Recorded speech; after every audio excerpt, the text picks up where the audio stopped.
नमस्कार, स्वागत है दोस्तों आपका। आप क्रिएटिविजन न्यूज का एक्सप्लेनर देख रहे हैं। आपके साथ मैं हूं शबाब। अयोध्या से एक तस्वीर सोशल मीडिया पर बड़ी वायरल है। इस तस्वीर में कुमार विश्वास अपने पांव धुलवा रहे हैं, कथावाचक हैं, राम जी की कथाएं करते हैं, देश दुनिया में धर्म का प्रचार करते हैं, आगरा में सफेद कब्रिस्तान बताते हैं।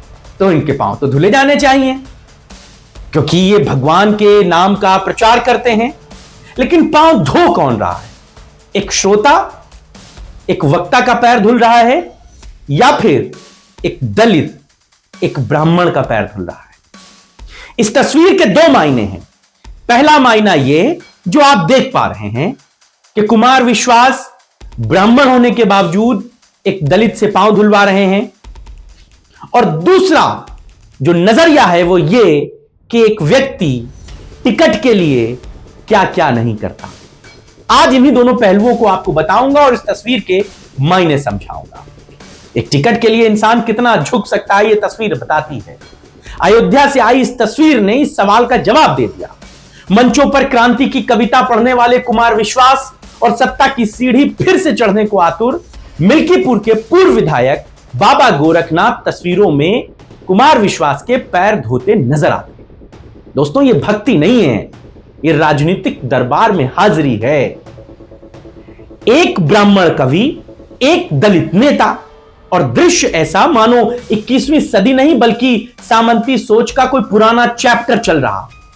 सवाल यह नहीं है कि कौन किसके पांव धो रहा है, सवाल यह है कि लोकतंत्र में आत्मसम्मान की कीमत क्या अब टिकट से तय होगी? क्या सत्ता के लिए आज भी व्यक्ति नहीं समीकरण बने जाएंगे? अब दूसरी और ज्यादा कड़वी तस्वीर इसी पहलू पर कि 2017 का चुनाव आपको याद है, जब बाबा गोरखनाथ विधायक बने थे मिल्कीपुर अयोध्या की विधानसभा सीट से, लेकिन 2022 में अवधेश प्रसाद पासी ने उन्हें घर बैठा दिया। फिर 24 का लोकसभा का चुनाव आया और अवधेश प्रसाद पासी अयोध्या से सांसद बन गए। लेकिन 24 के हुए उपचुनाव में यानी कि बाई इलेक्शन में बाबा जी को बीजेपी ने टिकट नहीं दिया। संदेश साफ था कि अब आपकी जरूरत नहीं है। लेकिन राजनीति में रिटायरमेंट कौन लेता है? तो अब कौन सहारा बनता? दिल्ली तक पहुंच रखने वाले कुमार विश्वास।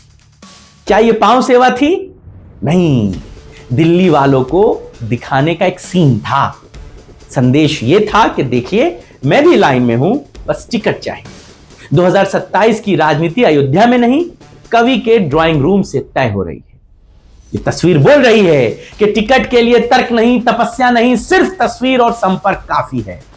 और दोस्तों, इस मौके पर साफ तौर से कहा जा सकता है कि उम्मीद का नाम कुमार विश्वास है बाबा गोरखनाथ के लिए, क्योंकि ये बात आपको पता है, कुमार विश्वास के सीधे दिल्ली में हाईकमान से लिंक है, उनके अपने संबंध हैं।